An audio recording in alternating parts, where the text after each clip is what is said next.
ಎಲ್ಲರಿಗೂ ನಮಸ್ಕಾರ. ಟಾಪರ್ IASಗೆ ಸ್ವಾಗತ. ನಾವಿವತ್ತು ಕನ್ನಡದಲ್ಲಿ ಪ್ರಚಲಿತ ವಿದ್ಯಮಾನಗಳ ವಿಶ್ಲೇಷಣೆಯನ್ನು ಮಾಡ್ತಾ ಇದ್ದೀವಿ. ಸೊ UPSC ಪ್ರಿಲಿಮ್ಸ್ ಎಕ್ಸಾಮ್ಗೆ ಯಾವ ಆರ್ಟಿಕಲ್ಸ್ ಇಂಪಾರ್ಟೆಂಟ್ ಇರುತ್ತೋ ಆ ಒಂದು ಆರ್ಟಿಕಲ್ಸ್ನ ನಾವು ಈ ಒಂದು ವಿಡಿಯೋದಲ್ಲಿ ಡಿಸ್ಕಸ್ ಮಾಡ್ತಾ ಇದ್ದೀವಿ. ಸೊ ಮೊದಲನೇ ಆರ್ಟಿಕಲ್ಲು, ಸರ್ಕಾರವು ಪ್ರತ್ಯೇಕ ಸಹಕಾರ ಸಚಿವಾಲಯವನ್ನು ರಚಿಸಿದೆ. ಸೊ ಸಹಕಾರ ಸಚಿವಾಲಯವನ್ನು ಹೊಸದಾಗಿ ರಚಿಸಿದೆ. ಸೊ ನಮಗೆ ಗೊತ್ತಿದೆ, ಹೊಸದಾಗಿ ಸಹಕಾರ ಸಚಿವಾಲಯವನ್ನು ರಚಿಸಬೇಕು ಅಂದರೆ ಅಲ್ಲಿ ಯಾವ ಕಾನ್ಸ್ಟಿಟ್ಯೂಷನಲ್ ಫ್ರೇಮ್ವರ್ಕ್ ಇರುತ್ತೆ ಅನ್ನೋದೆಲ್ಲ ಗೊತ್ತಿದೆ. ಸೊ ಅಂದರೆ ಆರ್ಟಿಕಲ್ 75 ಅಂಡರಲ್ಲಿ, ಸೊ ಆರ್ಟಿಕಲ್ 75 ಮತ್ತು 77 ಬಗ್ಗೆ ನಮಗೆ ಗೊತ್ತಿದೆ. ಸೊ ಆರ್ಟಿಕಲ್ 75 ಏನು ಹೇಳುತ್ತೆ ಅಂದರೆ, ಈಗ ಹೊಸದಾಗಿ ಪ್ರೈಮ್ ಮಿನಿಸ್ಟರ್ನ ಅಪಾಯಿಂಟ್ ಮಾಡಬೇಕು ಅಂದರೆ ಪ್ರೆಸಿಡೆಂಟು ಅಪಾಯಿಂಟ್ ಮಾಡ್ತಾರೆ, ಮತ್ತು ಪ್ರೆಸಿಡೆಂಟು ರೆಕಮೆಂಡ್ ಮಾಡಿರೋಂತಹ MP ಗಳನ್ನ ಮಿನಿಸ್ಟರ್ ಆಗಿ ಅಪಾಯಿಂಟ್ ಮಾಡ್ತಾರೆ ಪ್ರೆಸಿಡೆಂಟು. ಅದು ಆರ್ಟಿಕಲ್ 75ಅಲ್ಲಿ. ಇಫ್ ಇನ್ ಕೇಸ್ ಹೊಸದಾಗಿ ಮಿನಿಸ್ಟ್ರೀಸ್ನ ಕ್ರಿಯೇಟ್ ಮಾಡಬೇಕು ಅಂತ ಹೇಳಿದ್ರೆ ಅದನ್ನು ಕ್ರಿಯೇಟ್ ಮಾಡೋದು ಕಾನ್ಸ್ಟಿಟ್ಯೂಷನಲ್ಲಿ ಮೆನ್ಷನ್ ಆಗಿಲ್ಲ. ಸೊ ಅಂದರೆ 91st ಕಾನ್ಸ್ಟಿಟ್ಯೂಷನಲ್ ಅಮೆಂಡ್ಮೆಂಟ್ ಆ್ಯಕ್ಟ್ ಪ್ರಕಾರ 50% ಆಫ್ ದ MPsನ ನಾವು ಮಿನಿಸ್ಟರ್ ಆಗಿ ಅಪಾಯಿಂಟ್ ಮಾಡ್ಬೋದು. ಅಂದರೆ ಕೌನ್ಸಿಲ್ ಆಫ್ ಮಿನಿಸ್ಟರ್ದು ಸ್ಟ್ರೆಂತ್ ಎಷ್ಟಿರಬೇಕು ಅಂದರೆ 15% ಇರಬೇಕು. ಸೊ ಹಾಗಾಗಿ 15% ಸ್ಟ್ರೆಂತ್ ಇರೋ ಥರ ನಾವು ಅಪಾಯಿಂಟ್ ಮಾಡ್ಬೋದು. ಸೊ ಇದನ್ನು ಕಾನ್ಸ್ಟಿಟ್ಯೂಷನಲ್ಲಿ ಮೆನ್ಷನ್ ಆಗಿಲ್ಲ. So business of rules, parliament business of rules ಏನಿದೆ ಆ ಒಂದು ಇದರಲ್ಲಿ ಮೆನ್ಷನ್ ಮಾಡಿದ್ದಾರೆ. ಸೊ ಹಾಗಾಗಿ ಆರ್ಟಿಕಲ್ 77 ಅಂಡರಲ್ಲಿ ಯಾವುದೇ ರೂಲ್ಸ್ ಮಾಡಬೇಕಂದ್ರೆ, ಈಗ ಫಾರ್ ಎಕ್ಸಾಂಪಲ್ ಸೈಜ್ ಎಷ್ಟಿರಬೇಕು, ಅದರದ್ದು ಟೈಪ್ಸ್ ಏನಿರಬೇಕು, ಯಾವ್ಯಾವ ಟೈಪ್ ಆಫ್ ಮಿನಿಸ್ಟ್ರೀಸ್ನ ರಚಿಸಬೇಕು ಅನ್ನೋ ಎಲ್ಲ ರೂಲ್ಸನ್ನು ಪ್ರೆಸಿಡೆಂಟು ಮಾಡ್ತಾರೆ. So under article 77. ಆದರೆ ಆ ಸೈಜ್ ಎಷ್ಟಿರಬೇಕು ಅನ್ನೋದನ್ನು ಮೆನ್ಷನ್ ಮಾಡಿರೋದು, sorry, not 91st, 93rd constitutional amendment act 2003. So ಇದು ಕಾನ್ಸ್ಟಿಟ್ಯೂಷನಲ್ ಫ್ರೇಮ್ವರ್ಕು. ಹೊಸ ಸಚಿವಾಲಯವನ್ನು ರಚಿಸಬೇಕು ಅಂದರೆ ಇರುವಂಥ ಕಾನ್ಸ್ಟಿಟ್ಯೂಷನಲ್ ಫ್ರೇಮ್ವರ್ಕು.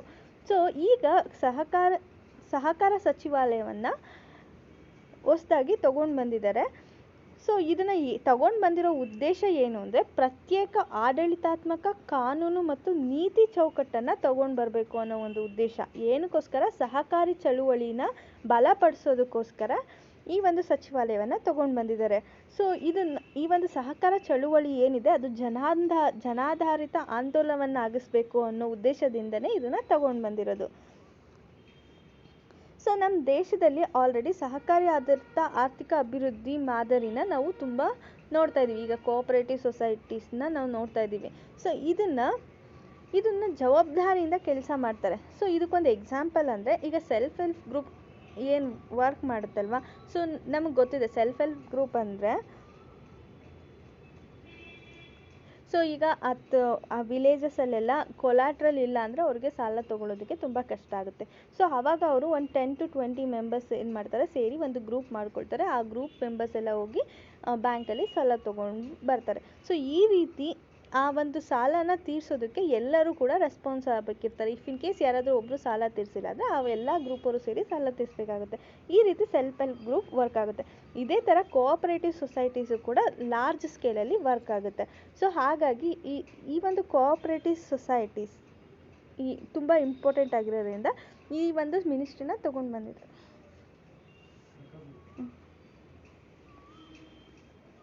ಸಹಕಾರ ಸಂಘಗಳಿಗೆ ಅಂದರೆ ಈಸ್ ಆಫ್ ಡೂಯಿಂಗ್ ಬಿಸ್ನೆಸ್ ಅಂದರೆ ಸುಗಮ ವ್ಯಾಪಾರ ಮಾಡೋ ಒಂದು ಉದ್ದೇಶದಿಂದ ಇದನ್ನು ತೊಗೊಂಡು ಬಂದಿದ್ದಾರೆ. ಸೊ ಅಂದರೆ ಮಲ್ಟಿ ಸ್ಟೇಟ್ ಕೋಆಪರೇಟಿವ್ಸ್ ಈ ಒಂದು ಸಹಕಾರ ಸಚಿವಾಲಯವನ್ನು ನಿರ್ಮಿಸೋದಕ್ಕೆ ಹೆಲ್ಪ್ ಮಾಡುತ್ತೆ ಅಂತಲೇ ಹೇಳ್ಬೋದು. ಸೊ ನೆಕ್ಸ್ಟ್ ಆರ್ಟಿಕಲ್ ಬಂದರೆ ಖಾದಿ ಪ್ರಾಕೃತಿಕ ಪೇಂಟ್. ಸೊ ಅಂದರೆ ಖಾದಿ ಪ್ರಾಕೃತಿಕ ಪೇಂಟ್ ಅಂತ ಹೇಳ್ತಿದ್ದಾರೆ. ಅಂದರೆ ಸೊ ಇದನ್ನು ಮಾಡಬೇಕು. ಏನಕ್ಕೋಸ್ಕರ ಈ ಒಂದು ಪ್ರಾಕೃತಿಕ ಪೇಂಟಾಗಿ ಮಾಡ್ತಿದ್ದಾರೆ ಅಂದರೆ, ಈಗ ಫಾರ್ ಎಕ್ಸಾಂಪಲ್ ಈಗ ಸಗಣಿನ ಯೂಸ್ ಮಾಡಿಕೊಂಡು ತುಂಬ ಯೂಸ್ ಇದೆ ಸಗಣಿಯಿಂದ, ನಮಗೆ ಗೊತ್ತಿದೆ. ಸೊ ಈ ಒಂದು ಆರ್ಟಿಕಲ್ನ ಡಿಸ್ಕಸ್ ಮಾಡೋದಕ್ಕೂ ಮುಂಚೆ ಸೊ ಏನಕ್ಕೋಸ್ಕರ ಇದನ್ನು ತೊಗೊಂಡು ಬಂದಿದ್ದಾರೆ ಅಂದರೆ, ಸೊ ಇದು ಈ ಒಂದು ಪೇಂಟ್ದು ಅಡ್ವಾಂಟೇಜ್ ಏನಂತ ಅಂದರೆ, ಇದು ಪರಿಸರ ಸ್ನೇಹಿ ಆಗಿರುತ್ತೆ, ಮತ್ತು ಬ್ಯಾಕ್ಟೀರಿಯಾ ವಿರೋಧಿ ಆಗಿರುತ್ತೆ, ಶಿಲೀಂಧ್ರ ವಿರೋಧಿ ಆಗಿರುತ್ತೆ, ವಿಷಕಾರಿ ಆಗಿರೋಲ್ಲ, ಮತ್ತು ವಾಸನೆ ರಹಿತ ಆಗಿರುತ್ತೆ, ಭಾರ ಲೋಹಗಳಿಂದ ಮುಕ್ತ ಆಗಿರುತ್ತೆ, ನೈಸರ್ಗಿಕ ಉಷ್ಣ ನಿರೋಧಕ ಆಗಿರುತ್ತೆ, ಮತ್ತು ವೆಚ್ಚ ಪರಿಣಾಮಕಾರಿನೂ ಆಗಿರುತ್ತೆ. ಸೊ ಇಷ್ಟೊಂದು ಪ್ರಯೋಜನ ಇರುವಂಥ ಈ ಒಂದು ಪೇಂಟನ್ನು ನಾವು ಯೂಸ್ ಮಾಡ್ಕೊಳ್ಳೋದ್ರಿಂದ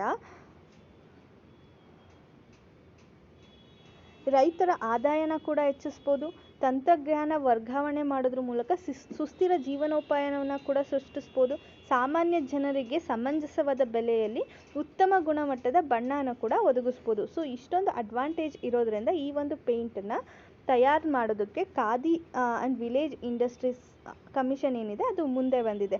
ಸೊ ಇದನ್ನು ಜೈಪುರದಲ್ಲಿ ಮೊದಲನೇ ಬಾರಿಗೆ ಒಂದು ಘಟಕನ ಸ್ಥಾಪಿಸಿದ್ದಾರೆ. ಸೊ ಫಸ್ಟು ಕೂಡ ಈ ಒಂದು ಪೇಂಟನ್ನು ತಯಾರು ಮಾಡ್ತಿದ್ರು, ಆದರೆ ಅದನ್ನು ಹ್ಯಾಂಡ್ ಮೇಡ್ ಇತ್ತು. ಸೊ ಅಂದರೆ ಅವರು ಯಾವುದೇ ರೀತಿಯಾದಂಥ ಮಿಷಿನರೀಸ್ನ ಯೂಸ್ ಮಾಡ್ತಿರಲಿಲ್ಲ. ಸೊ ಅವರೇ ಇದನ್ನು ತಯಾರು ಮಾಡ್ತಿದ್ರು.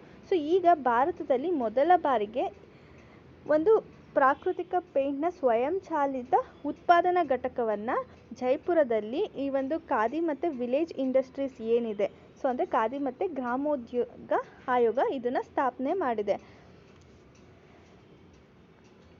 ಸೊ ಇದನ್ನು ಎಲ್ಲಿ ಸ್ಥಾಪನೆ ಮಾಡಿದೆ ಅಂದರೆ, ಕುಮಾರಪ್ಪ ರಾಷ್ಟ್ರೀಯ ಹಸ್ತ ತಯಾರಕ ಕಾಗದ ಸಂಸ್ಥೆ ಕ್ಯಾಂಪಸ್ನಲ್ಲಿ ಈ ಒಂದು ಘಟಕವನ್ನು ಸ್ಥಾಪನೆ ಮಾಡಿದ್ದಾರೆ. ಅಂದರೆ campus of Kumarappa national handmade paper institute, ಈ ಒಂದು ಕ್ಯಾಂಪಸ್ನಲ್ಲಿ ಸ್ವಯಂಚಾಲಿತ ಉತ್ಪಾದನಾ ಘಟಕವನ್ನು ಸ್ಥಾಪನೆ ಮಾಡಿದ್ದಾರೆ. ಸೊ ಇದರಿಂದ ಏನಾಗ್ತಿದ್ರು, ಮೊದಲು ಕೈಯಿಂದಲೇ ಇದನ್ನು ತಯಾರು ಮಾಡ್ತಾಯಿದ್ರು. ಸೊ ಕೈಯಿಂದ ತಯಾರು ಮಾಡಬೇಕಾದ್ರೆ ಇಫ್ ಇನ್ ಕೇಸ್ ಒಂದು ದಿನಕ್ಕೆ 500 ಲೀಟ್ರ್ ತಯಾರು ಮಾಡ್ತಿದ್ರು ಅಂದರೆ, ಈ ಒಂದು ಘಟಕನ ಸ್ಥಾಪನೆ ಮಾಡಿರೋದ್ರಿಂದ ಇದೊಂದು ದಿನಕ್ಕೆ 1000 ಲೀಟರ್ಗಳನ್ನಷ್ಟು ತಯಾರು ಮಾಡೋದಕ್ಕೆ ಸಾಧ್ಯ ಆಗ್ತಿದೆ. ಸೊ ಇದರಿಂದ ಏನಾಗ್ತಿದೆ, ಪ್ರೊಡಕ್ಟಿವಿಟಿ ಏನಾಗ್ತಿದೆ, ಡಬಲ್ ಆಗ್ತಿದೆ. So this is the advantage. ಮತ್ತು ಭಾರತದಲ್ಲಿ ಮೊದಲ ಸಗಣಿ ಬಣ್ಣನ ಇಲ್ಲಿ ತಯಾರು ಮಾಡಲಾಗ್ತಿದೆ. ಸೊ ಇದನ್ನು ಅಭಿವೃದ್ಧಿ ಪಡಿಸ್ತಾ ಇರೋದು ಖಾದಿ ಮತ್ತು ಗ್ರಾಮ ಕೈಗಾರಿಕಾ ಆಯೋಗ. ಸೊ ಇದು ಒಂದು ನವೀನ ರೀತಿಯಲ್ಲಿ, ಅಂದರೆ ಪರಿಸರ ಸ್ನೇಹಿಯಾಗಿ ವೆಚ್ಚ ಪರಿಣಾಮಕಾರಿಯಾಗಿ ಉತ್ಪಾದನೆ ಆಗುವಂಥ ಉತ್ಪನ್ನ ಆಗಿದ್ದು, ಸೊ ಫಸ್ಟೆಲ್ಲ ಏನು ಮಾಡ್ತಿದ್ರು, ಭಾರತೀಯ ಸಂಪ್ರದಾಯದಲ್ಲಿ ಮನೆಗಳ ಗೋಡೆಗಳ ಮೇಲೆ ಇರ್ಬೋದು ಅಥವಾ ನೆಲಗಳ ಮೇಲೆ ಇರ್ಬೋದು ಈ ಸಗಣಿಯಿಂದ ಸಾರಿಸಿ ಅದನ್ನು ತುಂಬ ಚೆನ್ನಾಗಿ ಕಾಣೋ ಥರ ಮಾಡ್ತಿದ್ರು. ಬಟ್ ಇವಾಗ ಅದನ್ನು ಕಮರ್ಷಿಯಲ್ ಲೆವೆಲಲ್ಲಿ ಯೂಸ್ ಮಾಡಬೇಕು ಅನ್ನೋ ಉದ್ದೇಶದಿಂದ ಇದನ್ನು ಎಸ್ಟಾಬ್ಲಿಷ್ ಮಾಡಿದ್ದಾರೆ. ಸೊ ಇದಿತ್ತು ಮುಖ್ಯ ವಸ್ತು, ಈ ಬಣ್ಣದಲ್ಲಿರುವಂಥ ಮುಖ್ಯ ವಸ್ತು ಏನು ಅಂದರೆ ಸಗಣಿ. ಸೊ ಇದನ್ನು ವೈಜ್ಞಾನಿಕವಾಗಿ ಸಂಸ್ಕರಿಸ್ತಾರೆ ಫಸ್ಟು, ಅದ್ರ ಮೂಲಕ ಇದನ್ನು ಮರುವಿನ್ಯಾಸಗೊಳಿಸಲಾಗುತ್ತೆ. ಇದನ್ನು ಎಮಲ್ಷನ್ ಪೇಂಟ್ ರೀತಿಯಲ್ಲಿ ಮಾಡಿ ಆಧುನಿಕ ಉತ್ಪನ್ನವಾಗಿ ಪರಿವರ್ತಿಸಲಾಗುತ್ತೆ. ಇದನ್ನು ನಾವು ಈ ಪೇಂಟ್ದ ಅಡ್ವಾಂಟೇಜ್ ಏನಂದರೆ, ಇದು ವಾಟರ್ ಪ್ರೂಫ್ ಆಗಿರುತ್ತೆ, ಅಂದರೆ ತುಂಬ ದಿನ ಬಾಳಿಕೆನೂ ಕೂಡ ಬರುತ್ತೆ, ಮತ್ತು 4 ಗಂಟೆಗಳಲ್ಲಿ ಈ ಪೇಂಟು ಒಣಗುತ್ತೆ. ಸೊ ಹಾಗಾಗಿ ಇದನ್ನು ಯೂಸರ್ ಫ್ರೆಂಡ್ಲಿಯಾಗಿ ಕೂಡ ನಾವು ನೋಡ್ಬೋದು. ಇದು BIS ಮಾನದಂಡಗಳಿಗೂ ಕೂಡ ಅನುಗುಣವಾಗಿರೋದ್ರಿಂದ ಸೊ ಇದು ಟೆಕ್ನಿಕಲಿನೂ ಕೂಡ ತುಂಬ ಕರೆಕ್ಟಾಗಿದೆ ಅಂತಲೇ ಹೇಳ್ಬೋದು. ಸೊ ಇದರಿಂದ ತುಂಬ ಯೂಸ್ ಇದೆ ಅಂತ ನಾವು ಆಲ್ರೆಡಿ ಹೇಳಿದೆ. ರೈತರ ಆದಾಯ ಹೆಚ್ಚಿಸೋದಿರ್ಬೋದು, ತಂತ್ರಜ್ಞಾನ ವರ್ಗಾವಣೆ ಮಾಡೋದ್ರಲ್ಲಿರ್ಬೋದು, ಮತ್ತು ಉತ್ತಮ ಬೆಲೆಯಲ್ಲೂ ಕೂಡ ಉತ್ತಮ ಗುಣಮಟ್ಟದ ಬಣ್ಣವನ್ನು ನಾವು ಕೊಂಡ್ಕೊಳ್ಬೋದು ಅಂತಲೇ ಹೇಳ್ಬೋದು. ಸೊ ಇಷ್ಟು ಈ ಒಂದು ಆರ್ಟಿಕಲ್ ಬಗ್ಗೆ ಆಯಿತು. ಸೊ ಮುಂದಿನ ಆರ್ಟಿಕಲ್, ಕೌನ್ಸಿಲ್ ಸ್ಥಾಪಿಸುವ ನಿರ್ಣಯವನ್ನು ಬಂಗಾಳ ಅಂಗೀಕರಿಸಿದೆ. ಸೊ ಅಂದರೆ ಪಶ್ಚಿಮ ಬಂಗಾಳದಲ್ಲಿ ವಿಧಾನಸಭೆ ಏನು ಮಾಡ್ತಿದೆ, ವಿಧಾನ ಪರಿಷತ್ತನ್ನು ಸ್ಥಾಪಿಸಬೇಕು ಅಂತ ಹೇಳಿ ಒಂದು ನಿರ್ಧಾರವನ್ನು ಕೈಗೊಂಡು 3/2 ಬಹುಮತದಿಂದ ಆ ಒಂದು ನಿರ್ಧಾರವನ್ನು ಅಂಗೀಕರಿಸಿತ್ತು. ಸೊ ಏನಕ್ಕೋಸ್ಕರ ಈ ಒಂದು ವಿಧಾನ ಪರಿಷತ್ತನ್ನು ಸ್ಥಾಪಿಸಬೇಕು ಅಂತ ಡಿಸಿಷನ್ ಮಾಡಿದ್ದಾರೆ ಅಂದರೆ, ಸೊ ಅಲ್ಲಿ ಮೊದಲು ಇರಲಿಲ್ವಾ ವಿಧಾನ ಪರಿಷತ್ತು ಅಂದರೆ, ಇತ್ತು, ಮೊದಲು ಕೂಡ ವಿಧಾನ ಪರಿಷತ್ ಇತ್ತು. ಸೊ ಅದನ್ನು ರೆಸಲ್ಯೂಷನ್ ಪಾಸ್ ಮಾಡೋದ್ರ ಮೂಲಕ ತೆಗೆದಾಕಿದ್ರು. ಈಗ ಮತ್ತೆ ವಿಧಾನ ಪರಿಷತ್ತನ್ನು ತೊಗೊಂಡು ಬರಬೇಕು ಅಂತ ಹೇಳಿ ಡಿಸೈಡ್ ಮಾಡಿದ್ದಾರೆ. ಸೊ ಅಂದರೆ ಏನಿದು, ಭಾರತದಲ್ಲಿ ದ್ವಿಸದನ ಶಾಸಕಾಂಗ ವ್ಯವಸ್ಥೆಯನ್ನು ನಾವು ಕಾಣ್ಬೋದು. ಈಗ ಫಾರ್ ಎಕ್ಸಾಂಪಲ್ ಸೆಂಟ್ರಲ್ ಗೌರ್ಮೆಂಟ್ ಅಂತ ತೊಗೊಂಡ್ರೆ ಅಲ್ಲಿ ನಾವು ಲೋಕಸಭೆ ಮತ್ತು ರಾಜ್ಯಸಭೆ ಅಂತ ನೋಡ್ತೀವಿ ಅಲ್ವಾ. ಸೊ ಲೋಕಸಭೆ ಮತ್ತು ರಾಜ್ಯಸಭೆ ಎರಡು ಸೇರಿ ದ್ವಿಸದನ ಶಾಸಕಾಂಗ ವ್ಯವಸ್ಥೆ ಅಂತ ಕರಿತೀವಿ. ಸೊ ಇದೇ ರೀತಿ ನಾವು ಸ್ಟೇಟ್ ಗೌರ್ಮೆಂಟಲ್ಲೂ ಕೂಡ ದ್ವಿಸದನ ಶಾಸಕಾಂಗ ವ್ಯವಸ್ಥೆನ ನೋಡ್ಬೋದು. ಸೊ ಅಂದರೆ ಫಾರ್ ಎಕ್ಸಾಂಪಲ್ ರಾಜ್ಯದಲ್ಲಿ ಶಾಸಕಾಂಗ ಸಭೆ ಜೊತೆಗೆ ವಿಧಾನ ಪರಿಷತ್ತನ್ನು ಕೂಡ ಹೊಂದಬಹುದು. ಸೊ ಇದನ್ನು ಯಾವ ರೀತಿ ಹೊಂದ್ಬೋದು ಅಂದರೆ ಈಗ ಅನುಷ್ಠಾನ 169ರ ಅಡಿಯಲ್ಲಿ ಸೊ ನಾವು ವಿಧಾನ ಪರಿಷತ್ತನ್ನು ಸೃಷ್ಟಿನೂ ಮಾಡ್ಬೋದು, ನಿರ್ಮೂಲನೆನೂ ಮಾಡ್ಬೋದು, ಅಂದರೆ ರದ್ದು ಕೂಡ ಮಾಡ್ಬೋದು. ಈಗ ಕರ್ನಾಟಕದಲ್ಲಿ ತೊಗೊಂಡ್ರೆ ನಮಗೆ ಎರಡಿದೆ, ವಿಧಾನಸಭೆ ಮತ್ತು ವಿಧಾನ ಪರಿಷತ್ ಅಂತ. ಸೊ ಅದೇ ರೀತಿ ವೆಸ್ಟ್ ಬೆಂಗಾಲಲ್ಲೂ ಕೂಡ ಫಸ್ಟ್ ಇತ್ತು, ಬಟ್ ಇವಾಗ ಆ ವಿಧಾನ ಪರಿಷತ್ತನ್ನು 2006ರಲ್ಲಿ ತೆಗ್ದಾಕಿದ್ರು. ಬಟ್ ಇವಾಗ ಮತ್ತೆ ಬೇಕು ಅಂತ ಹೇಳಿ ಒಂದು ರೆಸಲ್ಯೂಷನ್ನ ಪಾಸ್ ಮಾಡಿದ್ದಾರೆ, ಅಂದರೆ ನಿರ್ಣಯವನ್ನು ಅಂಗೀಕರಿಸಿದ್ದಾರೆ. ಸೊ ಅದರಿಂದ ಏನಾಗುತ್ತೆ, ಪಾರ್ಲಿಮೆಂಟ್ ಅದನ್ನು ಅಪ್ರೂವ್ ಮಾಡಿದ್ರೆ ವೆಸ್ಟ್ ಬೆಂಗಾಲ್ ಅಂದರೆ ಪಶ್ಚಿಮ ಬಂಗಾಳಕ್ಕೆ ಮತ್ತೆ ವಿಧಾನ ಪರಿಷತ್ತು ಬರುತ್ತೆ. ಸೊ ಅಂದರೆ ಅಲ್ಲಿ ಕೂಡ ದ್ವಿಸದನ ವ್ಯವಸ್ಥೆನ ನಾವು ತಗೊಂಡು ಬರ್ಬೋದು ಅಂತ ಹೇಳ್ತಿದ್ದಾರೆ.